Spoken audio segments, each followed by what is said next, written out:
Hello hi అండి, అందరూ ఎలా ఉన్నారు? బాగున్నారా అందరూ? ఇవాళ నేను మీ అందరికీ ఒకటి రాయలసీమ పల్లి కారం అని చూపించిపోతున్నాను. వేరుశెనగ గుళ్ళతో చేస్తారు. మామూలుగా ఇది రాయలసీమలో ఎక్కువ చేస్తూ ఉంటారండి. టిఫిన్స్కి అన్నింటిలోకి, దోశలోకి, ఇడ్లీలోకి, ఉప్మాలోకి అన్నిట్లోకి వాడుతూ ఉంటారు. రాయలసీమలో మోస్ట్ ప్రాబబుల్ అందరికీ తెలిసే ఉంటుంది. నేను ఎలా చేస్తాను అనేది మీకు చెప్తాను. ఒక్కొక్కరు ఒక్కో రకంగా చేస్తూ ఉంటారు కదా. సో నా స్టైల్లో నేను ఎలా చేస్తాను అంటే, మా ఇంట్లో ఎలా చేస్తుంటారో నాకు అదే వచ్చి ఉంటుంది కాబట్టి నేను అలాగే చేస్తున్నాను. ఫస్ట్ వేరుశనగ గుళ్ళు తీసుకోవాలండి. కొంతమంది పొట్టుతోనే పొట్టు తీసి చేస్తారు, కొంతమంది పొట్టుతోనే అలాగే మిక్సీకి వేసుకొని పొడి చేసుకుంటారనమాట. నేనైతే పొట్టుతోనే చేస్తాను, ఎందుకంటే దాంట్లో ఉండే వైటమిన్స్ అన్నీ పోకుండా ఉంటాయి, మంచి ఫైబర్ కూడా ఉంటుంది కదా, అందుకోసం అలాగే చేసుకుంటాను. కొంచెం లో ఫ్లేమ్లో చిన్నగా వేయించుకోవాలి, ఎందుకంటే ఫ్లేమ్ ఎక్కువ పెట్టేసి వేయించారనుకోండి పైన మనకు త్వరగా అంటే బాగా ఏగినాయని అనిపిస్తూ ఉంటుంది, కానీ అంత ఇదిగా వేగిండదు. సో కాబట్టి లో ఫ్లేమ్ పెట్టి స్లో ఫ్లేమ్లో కొంచెం బాగా లోపల వేగేలాగా వేయించుకోవాలన్నమాట.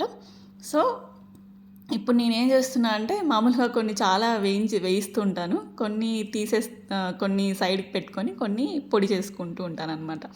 సో ఇప్పుడు వాటిని మిక్సీ జార్లోకి వేసుకోవాలి. వేసుకున్నాక మనకు దానికి ఎంత టేస్ట్కి సరిపడా ఉప్పు వేసుకోవాలి.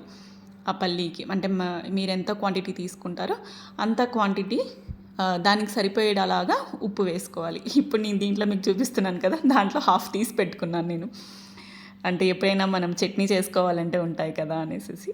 తర్వాత సరిపడినంత కారం, ఉప్పు వేసుకోవాలి, సరిపడినంత కారం వేసుకోవాలి. నేనైతే ఒక 2 స్పూన్స్ 2.5 స్పూన్స్ వేస్తానండి. కొంచెం కారంగానే ఉంటే బాగుంటుంది అనేది నా ఫీలింగ్. ఇంకా మీకు కారం మీరు ఎలా తింటారు అనే దాన్ని బట్టి మీరు వేసుకోవచ్చు. ఎక్కువ తింటే ఎక్కువ, తక్కువ తింటే తక్కువ. తర్వాత వెల్లుల్లి రెబ్బలు, ఇవి కొంచెం ఎక్కువగా ఉంటే బాగుంటుందండి.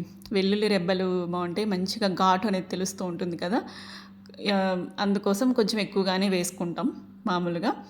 అన్నీ అంటే దాంట్లోకి వేరుశనగ గుళ్ళు, తర్వాత ఉప్పు, కారం, వెల్లుల్లి రెబ్బలు అంతా వేసి మిక్సీ చేసేయాలి. ఇలా మిక్సీ చేసేసాక చూడండి, మరీ ఎక్కువ ఫైన్ పౌడర్లా కూడా చేయకూడదు, కొంచెం అలా కచ్చాపచ్చాగా ఉంటేనే బాగుంటుందని నా ఫీలింగ్ అండి.